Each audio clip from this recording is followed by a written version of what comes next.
গ্রামের নাম ছিল মধ্যমপুর। শান্ত, নিরিবিলি একটা গ্রাম। কিন্তু গ্রামের এক পুরনো বটগাছের নিচে ছিল এক অদ্ভুত মিষ্টির দোকান। অদ্ভুত ব্যাপার হল, দিনের বেলা দোকানটা বন্ধ থাকে, কিন্তু রাত ঠিক 12টার সময় দোকানের ভেতর আলো জ্বলে ওঠে, আর ভেসে আসে মিষ্টির গন্ধ। গ্রামের মানুষ বলে সেই দোকান চালায় এক ভূত। একদিন শহর থেকে রাহুল নামে এক ছেলে তার মামাবাড়িতে এলো। সে ভূতের গল্পে বিশ্বাস করত না।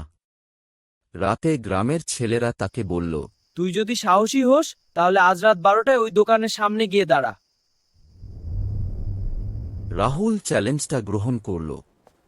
রাত 12টায় সে চুপি চুপি বেরিয়ে গেল। চারদিকে কুয়াশা, বাতাসে শীতল ঠান্ডা স্পর্শ। হঠাৎই দেখতে পেল দোকানের ভেতর আলো জ্বলছে, দরজা একটু ফাঁক।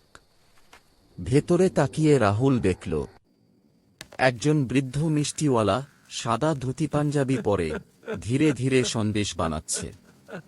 তার চোখ দুটো অদ্ভুত লাল।